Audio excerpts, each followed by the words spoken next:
आज आम्ही चहा प्यायला पात्राला गेलतो आणि तिथे गेलो हे पोरग माझ्यापेक्षा किंमत तर ह्या कुत्र्याला द्यायले आणि नेमका विषय काय तर चला पुढे सांगतो. तर मंडळी आता हिवाळा सुरू झालेला आहे आणि आता थंडी पण खूप पडली आणि एवढ्या थंडीमध्ये 8 वाजता उठून माझं पाणी रेडी पण आहे, पण एवढ्या थंडीमध्ये आंघोळ ना भाई ना. मग काय थंडीपासून वाचण्यासाठी मी सूर्यदेवाच्या चरणी गेलो आणि तिथे गेल्या हिवाच्या पुढे तर सूर्यदेवाचं पण काय चालू ना. मग काय दुपारच्या 12 वाजता आंघोळ करून आम्ही आलो काहीतरी खाण्यासाठी आणि मग मस्तपैकी कचोरी खाऊन आम्ही पोहोचलो पांडुभाईच्या घरी. तेव्हा मला समजलं की आज तरी तर सभा भरणार आहे आणि एवढ्या सगळ्या रिकाम्या खुर्च्या बघून मला वाटलं की इथे तर कोणीच येणार नाही आणि असं फक्त वाटलं कारण की थोड्या वेळामध्ये इथे एवढी भयानक गर्दी आली की विचारूच नका. आणि एवढ्या गर्दीमध्ये मला माझे मित्र भेटले आणि त्यांना भेटून आणि बोलून माझी फिलिंग एकदम ढगातच गेली. मग काय मस्तपैकी सभा वगैरे ऐकून आम्ही निघालो पात्रीला कॉफी घेण्यासाठी आणि कॉफी तर घेऊच म्हणलं, पण त्याच्या आधी मस्तपैकी मुरकुल फिरकुल खाऊ. त्याच्यात पण ह्या पोराला मुरकुल मागून मी तर गलतीच केली. मला एक दे नरेंद्र.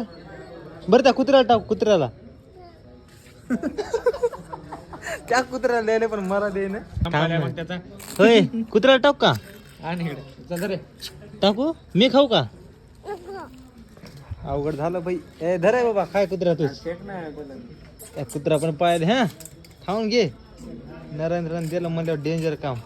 इथं अवघड विषय झालेला आहे बघा मित्रांनो. हे पोरग जे ते कुत्र्याला बिस्किट दिले पण आम्हाला देण झाले.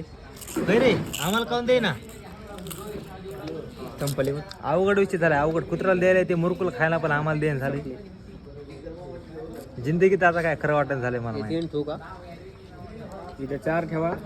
द्यायला मला द्यायला थँक्यू.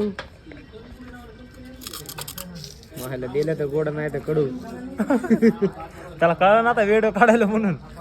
ते मला असं उगा कळायला पब्लिक मध्ये फसका करून घ्यायचा. देऊन टाकू एक. अजून एक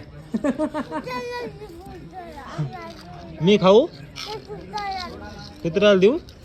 धर आहे बाबा. हा धर ना धर. हा दिलं. तर पब्लिक एवढा व्हिडिओ बघून तुम्हाला कळालं असेल की हे पोरग कुत्र्याला मुरकुल द्यायला पण आम्हाला देण झाले. मग काय गपचूप मुरकुल खाऊन आता जातो आम्ही आमच्या घरी. तोपर्यंत साठी रामकृष्ण हरी.